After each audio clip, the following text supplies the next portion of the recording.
So the other day, I showed you guys the trailer of the new Daily Wire movie called Lady Ballers. And, I mean, you're not going to be surprised to learn that from what I saw in the trailer, not too impressed. It's supposed to be like a throwback to a early 2000s style comedy movie.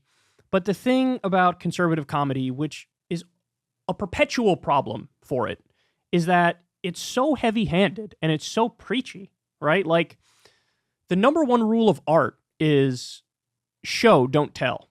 But conservative comedy is like, tell. Now, by the way, that doesn't mean that there are no conservative funny people. Of course there are. I mean, but for those people, the politics is second. Like, you have to learn later, oh, that person's conservative? I didn't know that. Didn't really show, right? Like, Tim Allen's a good example. He's a funny guy. You know, he had some funny sitcoms back in the day. And, you know, cool. But he didn't lead with, it wasn't politics first, the art second. Politics first, the comedy second. Well, with Daily Wire, of course, they have this problem more so than anybody else ever. It is preachy, heavy-handed, tell, don't show, not artful, not funny, right? I mean, maybe there was a time, maybe in like 1998, this movie could have been funny, but it's just like you missed the window, and it's so heavily ideological. But look, they have a group of people who love the Daily Wire. I mean, there are many conservatives who love the Daily Wire. So I wouldn't be surprised if the conservative critics are like, it's the best movie we've seen. It's a throwback to when comedy was actually funny. We love it. I'm sure that's going to happen. But what's really interesting is Ben Shapiro and Jeremy Boring, who's the CEO of the Daily Wire, they had a conversation about this movie that they did. And look at this casual, nonchalant admission in the middle of their talk. You're not going to believe this. So you approached me and you said we should make a fictional film about this topic. Now, to be fair, I think I'd actually suggested to the Crane Boys that they do this as a doc. Yes. I originally went to them and I said, you guys should like go try out for a bunch of ladies' leagues. And that became not possible because, as it turns out, most ladies' leagues don't allow in actual men. And they weren't willing to go the full distance in terms of what it would require in order to, the actual hormone treatments and everything to play in some of the ladies' leagues. But in any case, it turned into this. So in other words, he knows that the whole premise of the movie is completely and utterly bogus. For the viewers of such a movie, did it not occur to you that, hey, this thing that they're highlighting as a massive problem in modern society, it hasn't actually happened? It hasn't happened. So perhaps it's not the colossal problem that they're pretending it is? No, doesn't stop them.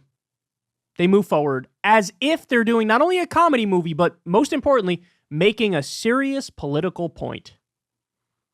That's the thing, is they think they're making a serious political point. I mean, guys, we've seen this. There's been conservative states where they come up with laws on this stuff, where they say, like, trans women will not play with other women. Trans girls will not play with other girls. And they pass these laws. It gets signed by the governor. And then come to find out, you read articles on it, and they're like, there's a grand total of one trans athlete in the state. And you're like, now, how many people in that state don't have health care? How many people have low wages? How many homeless people are there? How many people are living below the poverty line? How are their roads doing? How's the infrastructure? Are there any bridges that are crumbling? Like, they're giving a solution in search of a problem. That's what they're doing. But like, look, that's their thing, right? Because here's the deal with their ideology. They don't have much runway left to lean in on economics, right? And I think Shapiro even knows this. Now, it's not going to stop him from making the Reaganomics style arguments, trickle-down economics type arguments. But their position on that stuff is deeply, deeply, deeply unpopular. More tax cuts for the rich, more deregulation, rah-rah capitalism and corporatism all day long, anti-union. Like, even right-leaning audience, many in right-leaning audiences are, oh yeah, I'm with you on the other stuff, but not on this. So what do? Culture war, divide and conquer. Take like the most extreme fringe example of the leftiest of the lefty position, pretend like it's the standard default position, play it up like it's a giant scandal and destroying the country, and then casually admit in your interview after the fact, well, we tried to do this in real life, but they weren't allowed to do it. Oh, really? Oh, really? So the whole thing is bogus. Oh, my God. And remember, let's be clear. The real issue here is on the other side of the spectrum. Because we've seen these new laws popping up in red states where they're not even just cracking down for children when it comes to gender-affirming care. A lot of these laws overreach and end up impacting adults trying to get gender-affirming care. We've seen that. They've made it so nurse practitioners can't give the medicine anymore. It's got to go directly from a doctor, but over 80% of the people who are giving the prescriptions are the nurses, and so it's impossible for them to get the medicine that they need. It's impacting adults in many instances. This anti-trans backlash. And they casually admit the thing that they're fearing the most, the thing that they're playing up as the biggest issue, is really not that big of an issue. If you got entire states where there's one trans female athlete and the athlete's 16 years old or something, really? Is this really a national scandal? Really? And by the way, I can say now as a stepdad and seeing, certainly at the younger ages, right, when they do co-ed sports, and there's really not that much of a difference. I grant you that the older they get and after you go through puberty, there does become more of a gap between the males and the females in terms of athletic ability. But certainly when they're young, they do the co-ed sports, and there are many instances where many of the girls are better than the boys, right?